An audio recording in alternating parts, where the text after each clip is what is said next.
എല്ലാവർക്കും സലു കിച്ചണിലേക്ക് സ്വാഗതം. ഇപ്പൊ നമ്മള് ഈ കല്യാണ തിരക്കുകളൊക്കെ കഴിഞ്ഞ് ഇപ്പൊ നമ്മളിതാ വീണ്ടും ആദ്യമായിട്ട് ഇതാ കുക്കിങ്ങിലേക്ക് വന്നിരിക്കുകയാണ്. ഇപ്പൊ ഒരുപാട് ദിവസമായി ഞാൻ ഈ കുക്കിംഗ് വീഡിയോ ചെയ്തിട്ട്.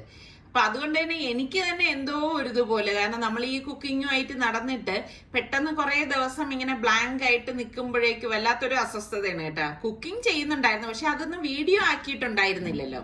അപ്പൊ ഇപ്പോഴാണ് ശരിക്കും പറഞ്ഞാൽ ഒന്ന് ഫ്രീ ആയത്. അപ്പൊ നമ്മുടെ ആ മീൻകാരി ചേച്ചി വന്നിട്ട് പറയുന്നുണ്ട് നെത്തോലി ഉണ്ടെന്നൊക്കെ. ഞാൻ പറയുന്നത് നെത്തോലിക്കാരൻ ഇവിടെ എത്തിയിട്ടില്ല, ഇവർക്കൊന്നും വലിയ താല്പര്യമില്ല. അപ്പൊ അതുകൊണ്ട് ഇപ്പൊ നെത്തോലി ഒന്നും വേണ്ടെന്ന് വെച്ചു. അപ്പൊ ഇനിയിപ്പം ഈ പഴയതുപോലെയുള്ള നമ്മളുടെ റെസിപ്പികളിലേക്കൊക്കെ ഇൻഷാല്ലാ നമ്മൾ എത്തുന്നതാണ്. ശരിക്കും പറഞ്ഞാൽ നമ്മുടെ റെസിപ്പി വ്ളോഗ് ചെയ്യുമ്പോൾ എനിക്ക് പ്രത്യേക ഒരു സന്തോഷം തന്നെയാണ്. അപ്പൊ രാവിലെ തന്നെ ഞാൻ ബ്രേക്ക്ഫാസ്റ്റ് തയ്യാറാക്കാനായിട്ട് പോവാണ്. അപ്പം വെള്ളം തിളപ്പിക്കാനായിട്ട് വെച്ചിട്ടുണ്ട്. വെള്ളം തിള വന്ന ശേഷം നമ്മളുടെ വറുത്ത അരിപ്പൊടി ഇട്ടിട്ടാണ് ഞാനിപ്പോ ഇത് റെഡിയാക്കി എടുക്കുന്നത്. അപ്പം എന്നും രാവിലെ ആകുമ്പോഴേക്കും നമുക്ക് എന്തുണ്ടാക്കും എന്നൊക്കെ ഉള്ള ചിന്തകളാണല്ലോ. അപ്പൊ എന്താണ് നമുക്ക് ഇപ്പൊ ഈ പറഞ്ഞ മാതിരി ദോശ, അപ്പം, ഇടിയപ്പം, പത്തിരി ഇങ്ങനൊക്കെ ഉള്ള ഐറ്റംസ് ആണല്ലോ മെയിൻ ആയിട്ട് വരുന്നത്. അപ്പം ഞാൻ വിചാരിച്ചു എന്തായാലും ഇന്നിപ്പം ഇടിയപ്പം ഉണ്ടാക്കാം. അതാവുമ്പോഴേക്കും ഒരു 2 ട്രിപ്പ് ആവുമ്പോഴേക്കും എല്ലാവർക്കും കണക്കിനുള്ളതാവുമല്ലോ. പിന്നെ ഇവിടെ നമ്മളെ സംബന്ധിച്ച് നമ്മൾ രാവിലെ തന്നെ ഭക്ഷണം കഴിക്കുന്ന ആൾക്കാരാണ്. അപ്പൊ അതായത് കണ്ട ഈ ഒരു സംഭവം ഉള്ളത് കൊണ്ട് എനിക്ക് ഇടിയപ്പം ഇപ്പൊ ഉണ്ടാക്കാൻ ഭയങ്കര ഇൻട്രസ്റ്റ് ആണ് കേട്ടോ. കാരണം നമ്മൾ ഫസ്റ്റ് ട്രിപ്പ് കഴിഞ്ഞു കഴിഞ്ഞാൽ നമ്മുടെ മാവ് ചെറിയൊരു മുറുക്കം വെക്കും. അങ്ങനെ വരുമ്പോഴേക്കും പിന്നെ നമ്മൾ ഇതിലിട്ട് കറക്കുമ്പം നമ്മുടെ ഷോൾഡറും കൈയും ഒക്കെ ചെറുതായിട്ട് വേദനിക്കും. പക്ഷെ ഈ ഒരു സ്റ്റാൻഡിൽ വെച്ചിട്ട് നമ്മൾ ഇങ്ങനെ ആ ഒരു ട്രേ, അതായത് നമ്മൾ എടുക്കുന്ന ആ ട്രേ ഇതുപോലെ ഒന്ന് തിരിച്ചു കൊടുത്താൽ മതി. സംഭവം ഈസി ആയിട്ട് നമുക്ക് പറ്റും കേട്ടോ. അപ്പൊ ഒരുപാട് പേര് എൻ്റെ അടുത്ത് ഇതിന്റെ ഡീറ്റെയിൽസ് ഒക്കെ ചോദിച്ചിട്ടുണ്ടായിരുന്നു. ഇത് നമ്മുടെ ഓൺലൈനിൽ ആമസോണിൽ നിന്ന് സുൽത്താൻ വരുത്തിച്ചു തന്നതാണ് കേട്ടോ. അപ്പൊ അതിന്റെ ലിങ്ക് ഞാൻ കൊടുത്തിട്ടുണ്ടായിരുന്നു. അപ്പൊ അത് കിട്ടുന്നില്ല എന്നൊക്കെ കുറെ പേര് പറയുന്നുണ്ടായിരുന്നു. പിന്നെ ഇനി എനിക്ക് അതിനെക്കുറിച്ച് കൂടുതൽ അറിയത്തില്ല കേട്ടോ. ഞങ്ങൾ ഇതുപോലെ ആമസോണിൽ ഞാൻ കൊടുത്തിരുന്ന ലിങ്കില്ലേ, അങ്ങനെ അതുവഴി വാങ്ങിയതാണ്. അപ്പൊ ഇതുപോലെ നമുക്ക് വലിയ തട്ടാവുമ്പോ എളുപ്പമുണ്ട്. ആള് കൂടുതലുള്ളപ്പോ നമുക്കിത് തയ്യാറാക്കിയ ഒരു 2 ട്രിപ്പ് ആവുമ്പോഴേക്ക് ഇടിയപ്പൊക്കെ ഒന്ന് റെഡിയായി കിട്ടും കണ്ടോ. പെട്ടെന്ന് തന്നെ ആവി വരും. ആവി വന്നു കഴിഞ്ഞാൽ പിന്നെ നമുക്ക് എല്ലാം പിന്നെ ഫാസ്റ്റ് ആയിട്ട് കാര്യങ്ങളൊക്കെ ചെയ്യാം. ഇനിയിപ്പം ഫസ്റ്റ് ബാച്ച് റെഡിയായി. അപ്പൊ അതൊന്ന് ചൂടാറിയ ശേഷമാണ് നമ്മൾ ഇതുപോലെ പാത്രത്തിലേക്ക് ഒന്ന് തട്ടിക്കൊടുക്കുന്നത് കേട്ടോ. നല്ല ചൂടാറാനായിട്ട് ഞാൻ നിന്നിട്ടില്ല. അപ്പൊ ഇതിനിടയിൽ ഞാൻ മീൻ കഴുകി വൃത്തിയാക്കി കൊണ്ടുവന്ന് വെച്ചിട്ടുണ്ടായിരുന്നു. അപ്പൊ അത് പൊരിക്കാൻ വേണ്ടിയിട്ടൊന്ന് മസാല പൊട്ടിയിട്ട് ഞാൻ എപ്പോഴും പറയുന്നത് പോലെ അങ്ങ് ഫ്രിഡ്ജിലേക്ക് മാറ്റി വെക്കാണ് ചെയ്യണത്. ഇന്നിപ്പോ ഞാൻ വിചാരിച്ചു ജോലികളെല്ലാം പെട്ടെന്ന് ഒതുക്കി വെക്കാം. ഉച്ചത്തതും കൂടി ഇതുപോലെ രാവിലെ തന്നെ തയ്യാറാക്കി വെക്കാന്ന് കരുതാണ്. കാരണം ഇപ്പം ഈ പറഞ്ഞ മാതിരി കല്യാണ തിരക്കായിട്ട് ആരെങ്കിലും ഒക്കെ വന്നുകൂടായികയില്ല, അല്ലെങ്കിലും നമ്മളൊന്ന് പുറത്തു പോയിക്കൂടായികയില്ല. അപ്പൊ അതൊന്നും നമ്മളുടെ ആഹാര രീതിയെ ബാധിക്കേണ്ട കാര്യമില്ലല്ലോ. അപ്പൊ ഇടിയപ്പം സെക്കൻഡ് ബാച്ചും ഞാൻ ഇതുപോലെ റെഡിയാക്കിയത് ഈ പാത്രത്തിലേക്കൊന്ന് മാറ്റി വെക്കുകയാണ്. അപ്പൊ അതും അവിടെ റെഡി ആയിട്ടുണ്ട്. ഇപ്പൊ നെയ്ച്ചാള കിട്ടിയത് കറിയാക്കാൻ വേണ്ടിയിട്ടാണ് കേട്ടോ. ഞാൻ കൊച്ചുള്ളിയും മഞ്ഞൾപ്പൊടി, കുരുമുളക് കുറച്ച് കൂടുതൽ ഇടും കേട്ടോ. പിന്നെ കാശ്മീരി ചില്ലി പൗഡർ, പാകത്തിനുള്ള ഉപ്പ്, പിന്നെ കുറച്ച് വെള്ളം ഒഴിച്ച് ഇതൊന്ന് പേസ്റ്റ് പോലെ ഒന്ന് അരച്ചെടുക്കാം. അതായത് കറിക്ക് നല്ല ഒരു തിക്നെസ് കിട്ടാനാണ് നമ്മൾ ഇതുപോലെ ഒന്ന് അരച്ചെടുക്കുന്നത്. ഉള്ളിയുടെ അളവ് കൂടൊന്നും വേണ്ട കേട്ടോ. എന്നിട്ട് നമ്മുടെ മീൻ ചട്ടിയിലേക്ക് എണ്ണ ഒഴിച്ചു കൊടുക്കും. അപ്പം നമ്മള് വെളിച്ചെണ്ണയിൽ തയ്യാറാക്കണതാണ് നല്ലത്. ഇന്നിപ്പോ ഞാൻ വെളിച്ചെണ്ണ എടുത്തിട്ടില്ല. അപ്പൊ ഉലുവയും ഇഞ്ചിയും വെളുത്തുള്ളിയും ചെറുതായിട്ടൊന്ന് അരിഞ്ഞെടുത്തതും ഇട്ട് നമ്മൾ ഈ ചെറുതായിട്ട് അരിഞ്ഞ ഒരു 10-12 ചുവന്നുള്ളിയും കൂടി ഇട്ടിട്ടൊന്ന് വഴറ്റിയെടുക്കും. എപ്പോഴും നമ്മൾ മീൻകറിയൊക്കെ ഉണ്ടാക്കുമ്പോൾ വെളിച്ചെണ്ണ തന്നെയാണ് നല്ലത്. പിന്നെ കുറച്ചധികം കറിവേപ്പിലയും കൂടി ഇട്ട് കൊടുക്കും. അപ്പൊ കറിവേപ്പില ഇടാത്തത് കറി എന്റെ കയ്യിൽ ഉണ്ടാവില്ല കേട്ടോ. കാരണം ഞാൻ അത്രത്തോളം എനിക്ക് കറിവേപ്പില ഇഷ്ടമാണ്. എന്നിട്ട് നമ്മളിതാ അരച്ച ഈ അരപ്പുണ്ടല്ലോ, അത് ഇതിലേക്ക് ഇട്ടിട്ട് അതിന്റെ ഒരു പച്ച ചുവ മാറത്തക്ക രീതിയിൽ ഒന്ന് ഇളക്കി കൊടുക്കും. ഇതിപ്പോ ഇളക്കി വഴറ്റി എടുത്തിട്ടുണ്ട്. ഇനി നമുക്ക് ഇതിലേക്ക് പാകത്തിനുള്ള വെള്ളം ഒഴിച്ചു കൊടുക്കണം. അപ്പൊ നമ്മൾ ഈ അരച്ചെടുത്ത ജാറിൽ തന്നെ വെള്ളം ഒഴിച്ചിട്ടാണ് ഞാൻ ഇതിലേക്ക് ചേർത്ത് കൊടുക്കുന്നത്. എന്നിട്ട് നന്നായിട്ടൊന്ന് ഇളക്കി കൊടുക്കാം. അപ്പൊ കുറച്ച് വെള്ളം കൂടി വേണം. അപ്പൊ നമ്മൾ ഇതുപോലെ നമ്മുടെ പാകത്തിന് എത്രയാണോ വെള്ളം വേണ്ടത് അതിനനുസരിച്ച് ഇതുപോലെ ഒന്ന് ഒഴിച്ചു കൊടുക്കണം.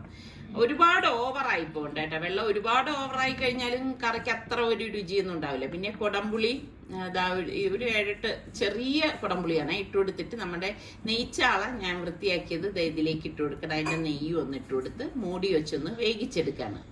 ഒരു 3-4 മിനിറ്റ് കൊണ്ട് തന്നെ നമ്മുടെ കറി റെഡിയാവും. അടപ്പ് മാറ്റുമ്പോൾ തന്നെ നല്ല മണമാണ്, പ്രത്യേകിച്ച് നെയ്ച്ചാളയല്ലേ. ശരിക്കും പറഞ്ഞാൽ ഇത് മരിച്ചീനിയുടെ കൂടെ കഴിക്കാനൊക്കെ നല്ല അടിപൊളി ടേസ്റ്റാണ് കേട്ടോ. അപ്പം എനിക്ക് സമയമില്ലാത്തതുകൊണ്ട് പിന്നെ ഞാൻ അതൊന്നും ചെയ്യില്ല. കുറച്ച് കറിവേപ്പിലയും കൂടി ഇതായി ഇട്ട് കൊടുക്കുകയാണ്.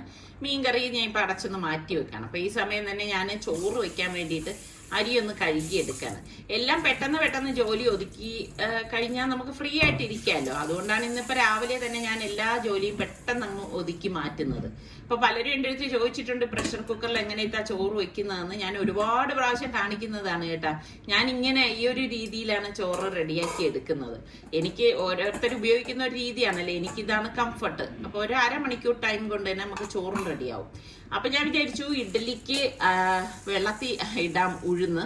അങ്ങനെ ഞാൻ ഇതാ ഉഴുന്ന് 1 കപ്പും ഇതാ ഇത്രയും 1 ടേബിൾ സ്പൂണ് ഉലുവയും കൂടി ചേർത്തിട്ട് ഉഴുന്നും ഉലുവയും ഒരു പാത്രത്തിൽ ഇടും. പിന്നെ നമ്മുടെ പച്ചരി ഉണ്ടല്ലോ, ഈ പച്ചരി ഞാനൊരു ഇതുപോലെയുള്ള ഒരു ഗ്ലാസ്സിലാണ് എടുത്തിരിക്കുന്നത് കേട്ടോ. നിങ്ങൾക്ക് എത്രയാണോ വേണ്ടത് അതിനനുസരിച്ച് എടുത്താൽ മതി. ഞാനിവിടെ സ്ഥിരം ഈ ഒരു ഗ്ലാസ് ഉപയോഗിക്കുന്നതുകൊണ്ടാണ് ഇത് തന്നെ നാളെന്ന് എടുക്കാനായിട്ട് ഉപയോഗിക്കുന്നത് കേട്ടോ.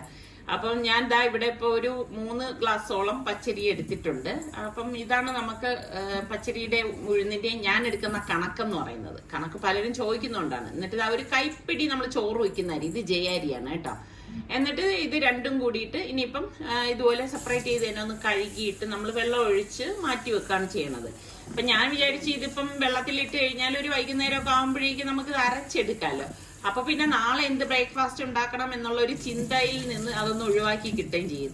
നമ്മൾക്ക് പലരും വീട്ടമ്മമാർക്ക് ശരിക്കും പറഞ്ഞാൽ ഇതുപോലെ അരി വെള്ളത്തി ഇടുന്ന കാര്യത്തിൽ ഭയങ്കര മടിയാണ് അല്ലേ. അത് ആട്ടിക്കിട്ടിക്കഴിഞ്ഞാൽ ഭയങ്കര സന്തോഷമാണ്. എന്നെ പോലെയുള്ള കുറെ പേരുണ്ടാവുമല്ലോ. എനിക്ക് അങ്ങനെയാണ് കേട്ടോ. സത്യം പറഞ്ഞാൽ ഒന്നുമില്ല, ആ ടിന്നിൽ നിന്ന് എടുത്ത് ഇതുപോലെ എടുത്തിട്ട് കഴുകി എടുക്കണം എന്നേ ഉള്ളൂ. എന്നാലും അങ്ങനെ ചെയ്യാൻ ചില സമയങ്ങളിൽ ഒരു മടി തോന്നും. ചെയ്ത് ഇതുപോലെ വെച്ച് കഴിഞ്ഞാൽ പിന്നെ എളുപ്പമല്ലേ, നമുക്കിനി ആട്ടി വെച്ച് കഴിഞ്ഞാൽ പിന്നെ നാളത്തെ കാര്യത്തിന് ഒരു തീരുമാനം ആവുകയും ചെയ്യും. അപ്പൊ ഇതൊക്കെ ഞാനിവിടെ ചെയ്തു വന്ന സമയത്തേക്ക് നമ്മുടെ ചോറും റെഡി ആയിട്ടുണ്ടായിരുന്നു. അപ്പൊ ചോറ് ഞാനൊന്ന് ഊറ്റിയെടുക്കണം. അപ്പൊ കുറെ പേര് എൻ്റെ അടുത്ത് ചോദിച്ചിട്ടുണ്ട് ഇത് ഇങ്ങനെയാണോ ചോറ് ഊറ്റുന്നത്, ചിലര് ഈ ഒരു രീതിയിലല്ല എന്നൊക്കെ പറയും. നമ്മൾ ഏതാണോ നമ്മൾക്ക് കംഫർട്ട് അതങ്ങ് ചെയ്യുക, അത്ര തന്നെ ഉള്ളു കേട്ടോ. പിന്നെ നമ്മൾ ഉച്ചയ്ക്കുള്ള ഊണ് വൈകുന്നേരത്തെ ചായ കുടിയൊക്കെ കഴിഞ്ഞ ശേഷം ഞാൻ നേരെ അടുക്കളയിൽ വന്നു ഈ ഉഴുന്നൊന്ന് ആട്ടാനായിട്ട്. അപ്പൊ ഉഴുന്നിൻ്റെയോടൊപ്പം തന്നെ ഞാൻ പാകത്തിനുള്ള ഉപ്പും അതുപോലെ തന്നെ ഒരു സ്പെഷ്യൽ ഐറ്റം ചേർക്കും കേട്ടോ, 1 ടേബിൾ സ്പൂൺ നല്ലെണ്ണ. നിങ്ങളും കൂടി അങ്ങനെ ട്രൈ ചെയ്ത് നോക്കട്ടോ. അപ്പൊ നമ്മുടെ ഉഴുന്ന് നല്ല ഒരു ഇരട്ടിയാകുകയും ചെയ്യും, നല്ല ഒരു സോഫ്റ്റ് ആയിരിക്കും സംഭവം കേട്ടോ. ഞാൻ ഇങ്ങനെ 1-2 തവണ ട്രൈ ചെയ്തു. അപ്പൊ അതുകൊണ്ടാണ് നിങ്ങൾ കൂടി കാണിച്ചു തരാന്ന് വെച്ചത്. പിന്നെ നമ്മൾ ഉഴുന്നാട്ടുമ്പോൾ എപ്പോഴും വെള്ളം കുറച്ച് വെച്ചിട്ട് വേണം ആട്ടിയെടുക്കാൻ, ഒരുപാട് കൂടി പോരുത്. നമുക്ക് ആ ഒരു ഇഡ്ഡലി ഉണ്ടാക്കണമെങ്കിൽ ഇഡ്ഡലിയുടെ പരുവം വേണമല്ലോ. അപ്പൊ ഞാൻ ഇഡ്ഡലിക്ക് കണക്കാക്കിയാണ് ഇപ്പൊ ദാ അരച്ചെടുത്തിരിക്കുന്നത്. ഈ ഒരു ടെക്സ്ചർ കണ്ടില്ലേ, ഒരുപാട് അങ്ങ് നമ്മള് ഒരുപാട് വെള്ളം ചേർത്ത് ആട്ടി ദോശപ്പരുവത്തിൽ എടുക്കരുതേ. ഇഡ്ഡലിയുടെ പരുവത്തിൽ നമ്മൾ ആട്ടി എടുക്കുകയാണെങ്കിൽ നമുക്ക് ഗുണം എന്തെന്ന് വെച്ചാൽ നാളെ ഇനിയിപ്പോൾ അത് നമുക്ക് ദോശയാക്കണമെങ്കിൽ കുറച്ച് വെള്ളം കൂടി ചേർത്ത് ഡൈല്യൂട്ട് ചെയ്ത് കലക്കി എടുത്താൽ നമുക്കത് ദോശയായി മാറുകയും ചെയ്യും. അപ്പൊ ഞാന് ഉഴുന്നാട്ടിയ ശേഷമാണ് നമ്മളുടെ അരി ഇട്ടിട്ട് അരിയും അരച്ചെടുക്കുന്നത്. അരി അരയ്ക്കുമ്പോഴും ഇതുപോലെ തന്നെ ശ്രദ്ധിക്കണം, വെള്ളം ഓവറായി പോകരുത്. ആ ഒരു കണക്ക് മാത്രം നോക്കിയാൽ മതി. നമുക്ക് നല്ല സോഫ്റ്റ് ആയിട്ടുള്ള ഇഡ്ഡലിയും ദോശയും ഒക്കെ ഉണ്ടാക്കിയെടുക്കാൻ സാധിക്കും. അപ്പൊ ഇഡ്ഡലി ഉണ്ടാക്കുമ്പോഴേക്ക് പലരും എൻ്റെ അടുത്ത് ചോദിച്ചിട്ടുണ്ടായിരുന്നു എങ്ങനെയാണ് ഇത് എത്ര സോഫ്റ്റ് ആയിട്ടുള്ള ഇഡ്ഡലി ഉണ്ടാക്കുന്നതെന്ന്. നമ്മൾ ആ ഒഴിക്കണ വെള്ളത്തിന്റെ അളവ് കണക്ക് വല്ലാതെ അങ്ങ് തിക്കായി പോയാലും പ്രശ്നം എന്താന്ന് വെച്ചാൽ ഇഡ്ഡലി വല്ലാതെ മുറുക്കുമായിരിക്കും. നിങ്ങൾ ശ്രദ്ധിച്ചിട്ടില്ലേ, ഇങ്ങനെ എറിയാൻ പാകത്തിന് മറ്റേ ക്രിക്കറ്റ് ആടയിലിരിക്കുന്ന ബോളില്ലേ അതുപോലെയൊക്കെ ഇരിക്കും. അങ്ങനെ ആവാൻ പാടില്ലല്ലോ, നല്ല പൂ പോലെ ഇരിക്കണം നമ്മുടെ ഇഡ്ഡലി. അപ്പൊ ഞാൻ എന്താ കൈകൊണ്ട് നന്നായിട്ട് ഇതുപോലെ ഒന്ന് കുഴച്ചെടുത്തിട്ടാണ്, കൈകൊണ്ട് തന്നെ കുഴക്കണം കേട്ടോ. കൈ നന്നായിട്ട് കഴുകിയിട്ട് അടച്ചൊന്ന് മാറ്റി വെക്കാണ്. ഇനിയിപ്പോ ഇത് നാളെ ഞാൻ എടുക്കത്തുള്ളൂ.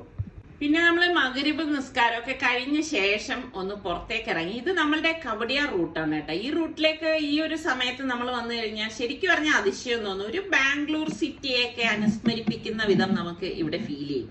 കാരണം ദേ കണ്ടോ, ഷവർമ ഷോപ്പുകളാണ് ഇങ്ങനെ ഈ വണ്ടികളിൽ ഇങ്ങനെ പല പല എന്താ പറയാ പേരുകളിലുള്ളത് കാണുന്നത്. അപ്പൊ നമുക്ക് തോന്നും നമ്മുടെ നാട് ഇപ്പൊ ആ ഒരു സ്റ്റൈലിലേക്ക് വന്നിരിക്കുകയാണല്ലോ എന്ന്. അപ്പൊ ഇപ്പൊ നമ്മള് മോളെയും കൊണ്ട് ഫസ്റ്റ് ഷോപ്പിങ്ങിനായിട്ട് പോവാണ്. മോളുമായിട്ട് നമ്മൾ ആദ്യമായിട്ട് കല്യാണം കഴിഞ്ഞ ശേഷം പുറത്തേക്ക് കൊണ്ടുപോവാണ്. മോക്ക് കുറച്ച് ഡ്രസ്സും കാര്യങ്ങളും ഒക്കെ എടുത്തു കൊടുക്കണം എന്ന് നിസാർക്കായി ഞാനും തീരുമാനിച്ചിട്ടുണ്ടായിരുന്നു. അങ്ങനെ ഇപ്പം നമ്മൾ അവൾക്ക് ഇഷ്ടമുള്ളതൊക്കെ വാങ്ങിച്ചു കൊടുക്കാൻ വേണ്ടിയിട്ട് പോവുകയാണ്. അപ്പൊ ഇങ്ങനെ ഇപ്പം നമ്മള് എല്ലാവരും കൂടി പോകാനുള്ള കാര്യം എന്ന് വെച്ചാൽ നമ്മുടെ റിസ്വാൻ ഇനിയിപ്പോ കുറച്ച് ദിവസം കൂടി ഉണ്ടാവത്തുള്ളൂ. പിന്നെ അത് കഴിഞ്ഞ് റിസ്വാൻ അങ്ങ് ഹോസ്റ്റലിലേക്ക് പോവില്ല. അപ്പൊ ഈ കിട്ടുന്ന നിമിഷങ്ങൾ എത്രയും ഹാപ്പി ആയിട്ടിരിക്കുക, സന്തോഷമായിട്ടിരിക്കുക, അവളും സന്തോഷമായിട്ടിരിക്കണം. അപ്പം നമ്മള് അങ്ങനെ ഇപ്പം ഇപ്പൊ നമ്മള് ലുലുലാണ് വന്നിരിക്കുന്നത് കേട്ടോ. എപ്പോഴും ഇതുപോലെ വൈകുന്നേരങ്ങളിൽ ഇറങ്ങുന്നതാണ് നമുക്കിഷ്ടം കേട്ടോ. കാര്യം എന്താ അറിയോ, പ്രത്യേകിച്ച് എനിക്ക് നമ്മളുടെ വീട്ടു ജോലികളും കാര്യങ്ങളും എല്ലാം കഴിഞ്ഞ ശേഷം ഒന്ന് റിലാക്സ് ആവാനായിട്ട് ഇതുപോലെ പുറത്തു വരുമ്പോ നമുക്കൊരു പ്രത്യേക സന്തോഷമാണല്ലോ. അപ്പൊ ഇവിടെ എത്തുമ്പോഴേക്ക് അത്യാവശ്യം നല്ല തിരക്കൊക്കെ ഉണ്ടായിരുന്നു. എനിക്കിവിടെ എത്തുമ്പോഴേക്ക് ഭയങ്കര ഇഷ്ടമാണ് കേട്ടോ. കാരണം പ്രത്യേകിച്ച് ഇതുപോലെ ഷോപ്പിങ്ങിന് വരുമ്പോഴേക്ക് മുമ്പൊക്കെ എനിക്ക് നോക്കാനാണ് ഞാൻ ഇതുപോലെ വന്നിരുന്നത്. ഇപ്പം എന്നെക്കാളേറെ മോൾക്ക് വാങ്ങിച്ചു കൊടുക്കാനുള്ള ആ ഒരു മനസ്സിലെ സന്തോഷമാണ് എനിക്കുള്ളത്. അപ്പൊ ഞാനിങ്ങനെ ഓരോ കാര്യങ്ങളും ഓരോ കളറും ഇതുമൊക്കെ വെച്ച് നോക്കുവാണ്. അപ്പൊ ഞാൻ പറഞ്ഞ മോളിനി നല്ല ഇടിവെട്ട് നല്ല കളറിലുള്ള ഡ്രസ്സൊക്കെ ഇട്ട് നമുക്ക് ഇങ്ങനെ നടക്കണം എന്നൊക്കെ. കാരണം നമുക്ക് ഇതുവരെ ഒരു മോളൊന്നും ഉണ്ടായിരുന്നില്ലല്ലോ. അപ്പം ഇനിയിപ്പൊ ഇത് തന്നെയാണ് നമ്മളുടെ മോള്. അപ്പൊ അവൾക്ക് ഇഷ്ടമുള്ളതെല്ലാം വാങ്ങിച്ചു കൊടുക്കണം. നിങ്ങൾക്കറിയാലോ, ഇവിടെ സൽമാനും സുൽത്താനും റിസ്വാനും ആയാലും അവരെയും കൊണ്ടും ഒരു ഷോപ്പിംഗ് എനിക്ക് താല്പര്യമാണ്. പക്ഷെ അവർക്ക് അതിനോട് വലിയ താല്പര്യമൊന്നും ഉണ്ടായിരുന്നില്ല. ഞാൻ പല ഷർട്ട് എടുക്കുകയും ഒക്കെ ചെയ്യുമ്പോഴും അവരെന്നെ വഴക്ക് കുറയാണ് ചെയ്തിരുന്നത്. അപ്പം പെൺപിള്ളേരാകുമ്പോ അങ്ങനെയല്ലല്ലോ. പെൺപിള്ളേരാകുമ്പം എപ്പോഴും നല്ല അണിഞ്ഞൊരുങ്ങി തന്നെ നടക്കണം എന്നുള്ള ഒരു ആഗ്രഹക്കാരിയാണ് ഞാനായാലും നിസാറിക്കായാലും കേട്ടോ. അപ്പൊ ഇവിടുന്ന് 1-2 ജോഡി ഡ്രസ്സൊക്കെ കിട്ടി. അപ്പൊ മോക്ക് ജീൻസ് ഇഷ്ടമാണ് കേട്ടോ. അപ്പൊ ഞാൻ ഇപ്പൊ ലോങ് ടോപ്പിന്റെ കൂടെ ജീൻസ് ഇടുന്നത് കൊണ്ട് ഒരു കുഴപ്പമില്ലല്ലോ. അപ്പൊ ജീൻസും ഇങ്ങനെ നോക്കണം. എല്ലാം അവളുടെ ഇഷ്ടത്തിനനുസരിച്ച് തന്നെയാണ് എടുക്കണം. ഞാനിങ്ങനെ എടുത്ത് ചൂണ്ടി കാണിക്കും, പക്ഷെ അവൾക്കത് താല്പര്യമാണെങ്കിൽ എടുക്കുകയാണ് ചെയ്യണത് കേട്ടോ. ഇപ്പം അവിടെ നിന്ന് കുറച്ച് ഡ്രസ്സൊക്കെ എടുത്തു. അപ്പൊ ഇനിയിപ്പൊ നമുക്ക് അടുത്ത ഷോപ്പിലേക്കാണ് പോകുന്നത്. പിന്നെ വേറൊരു കാര്യം കേട്ടോ, നമ്മുടെ കല്യാണത്തിന് മുമ്പ് ഞാൻ പറഞ്ഞില്ലേ കുറെ ക്ലിപ്സുകൾ ഞാൻ എടുത്തു വെച്ചിട്ടുണ്ട് നിങ്ങളുമായിട്ട് ഷെയർ ചെയ്യാന്നൊക്കെ ഉള്ളത്. കാരണം കല്യാണത്തിന് മുൻപ് മോളെ കാണാൻ പോയതും പിന്നെ അതിന്റെ ഷോപ്പിങ്ങും അങ്ങനെയുള്ള കുറെ സംഗതികളുണ്ട് കേട്ടോ. അപ്പൊ അത് ഞാന് ഉടൻ തന്നെ നിങ്ങളുടെ അടുത്ത് അതെല്ലാം ഷെയർ ചെയ്യാം കേട്ടോ. പിന്നെ ഈ കല്യാണ തിരക്കും കാര്യങ്ങളും ഒക്കെ ആയപ്പോഴേക്ക് പിന്നെ ഞാനത് പെൻഡിങ് ആയിട്ട് വെച്ചിരിക്കായിരുന്നു. അപ്പൊ അടുത്ത ഷോപ്പിലേക്ക് വന്നു, അവിടെ വേണ്ട സാധനങ്ങളൊക്കെ എടുത്തു. ഇപ്പൊ തന്നെ കുറച്ച് നല്ല വൈകി കേട്ടോ. കാരണം നമുക്കറിയാലോ, നമ്മൾ ഇതുപോലെയൊക്കെ നോക്കി എടുത്തൊക്കെ വരുമ്പോഴേക്ക് ടൈം അങ്ങ് പോണതേ അറിയത്തില്ല കേട്ടോ. ശരിക്കും പറഞ്ഞാൽ നല്ല രസമാണ് ഇങ്ങനെയൊക്കെ നടക്കാനും ഇതുപോലെ ഷോപ്പിംഗ് ചെയ്യാനും. അതൊക്കെ നമുക്കുള്ള സമയം നമ്മളെപ്പോഴും സന്തോഷം കണ്ടെത്തണം അല്ലേ. എന്നെ പോലെ ചിന്തിക്കുന്നവരായിരിക്കുമല്ലോ എല്ലാവരും. നമ്മൾ നമുക്ക് എവിടാണോ സന്തോഷം കണ്ടെത്തേണ്ടത് അതിൽ നമ്മൾ അങ്ങ് ആനന്ദിക്കുക. ജീവിതം എന്ന് പറഞ്ഞാൽ ഒന്നേ ഉള്ളൂ, അത് ആസ്വദിച്ച് തന്നെ ജീവിക്കുക. നിസാർക്കായും അങ്ങനെയുള്ള ഒരു വ്യക്തിയാണ്. അതുകൊണ്ടാണ് ഞങ്ങളുടെ ലൈഫ് എപ്പോഴും നല്ല ഹാപ്പി ആയിട്ടിരിക്കുന്നത് തന്നെ. അപ്പൊ നിസാറിക്ക പറഞ്ഞു ഡിന്നർ നമുക്ക് മോക്കിന്ന് ഇവിടെ പിസ്സ ഹട്ടിന്ന് പിസ്സ വാങ്ങിക്കാന്ന് പറഞ്ഞു. അങ്ങനെ ഇപ്പൊ നമ്മള് പിസ്സയൊക്കെ വാങ്ങിച്ചു വരികയാണ്. പക്ഷെ ഇതിന്റെ ഇടയിൽ ചെറിയൊരു വിഷമം എന്റെ ഉള്ളില് ഒന്ന് തട്ടി. കാരണം നമ്മുടെ ഈ ഫുഡ് കൊണ്ടുവയ്ക്കുമ്പോഴേ ഏതൊരു മാതാപിതാക്കൾക്കും ഉണ്ടാകുന്നത് പോലെ എന്നില് ചെറിയൊരു വിഷമം വന്ന് നമ്മളുടെ സുൽത്താൻ കൂടെ ഇല്ലാത്തത്. കാരണം ഞാൻ അന്ന് അവനെ വിളിക്കുമ്പം അവൻ കഴിക്കുന്നത് കഞ്ഞിയാണ്. അപ്പം അവൻ രാവിലെ കഞ്ഞി ഉണ്ടാക്കി, രാവിലെയും കഞ്ഞിയാണ്, വൈകുന്നേരം പൊടിയരി കഞ്ഞിയില്ലേ കഞ്ഞിയാണ് ഉണ്ടാക്കിയെന്ന് പറഞ്ഞ് എന്നെ കാണിച്ചു തന്നു. അപ്പം നമുക്ക് ഇത്രയൊക്കെ നമ്മളിവിടെ സന്തോഷിക്കുമ്പം നമ്മളിലുള്ള ഒരാൾ അവിടെ കഞ്ഞിയും കുടിച്ചിരിക്കുന്നല്ലോ എന്ന് ഓർക്കുമ്പം ഉള്ളിലൊരു വേദനയുണ്ട്. പിന്നെ കുഴപ്പമില്ല, അവൻ വരുമ്പം നമുക്ക് ഇതുപോലെയൊക്കെ കൊണ്ടുവരാമല്ലോ, കൊണ്ടുവന്ന ആഹാരമൊക്കെ വാങ്ങിച്ചു കൊടുക്കാമല്ലോ.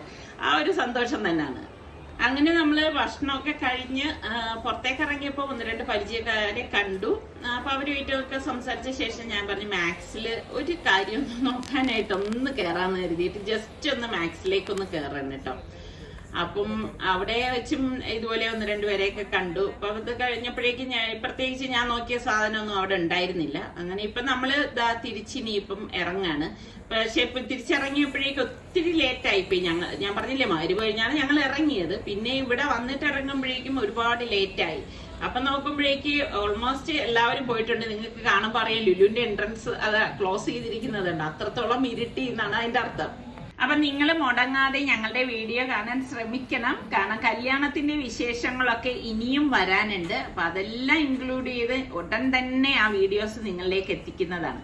അപ്പൊ ഇതൊക്കെ തന്നെയാണ് നമ്മളുടെ ഇന്നത്തെ വിശേഷങ്ങൾ എന്ന് പറയുന്നത്. അപ്പൊ കണ്ടോണ്ടിരിക്കുന്നവരിൽ സബ്സ്ക്രൈബ് ചെയ്യാതെ കാണുന്ന ആരെങ്കിലും ഒക്കെ ഉണ്ടെങ്കിൽ നിങ്ങൾക്ക് നമ്മുടെ ചാനൽ ഇഷ്ടപ്പെട്ടാൽ സബ്സ്ക്രൈബ് ചെയ്യാനും ബെല്ലൈക്കൺ പ്രസ് ചെയ്യാനും അപ്പൊ ഒരു ഓൾ എന്നൊരു ഓപ്ഷൻ വരും. അപ്പൊ അതിൽ ഓൾ പ്രസ് ചെയ്താൽ മാത്രമേ ഞങ്ങൾ വീഡിയോസ് ഒക്കെ പോസ്റ്റ് ചെയ്യുന്ന സമയത്ത് നിങ്ങൾക്ക് ഉടൻ തന്നെ നോട്ടിഫിക്കേഷൻ ഒക്കെ വരത്തുള്ളൂ.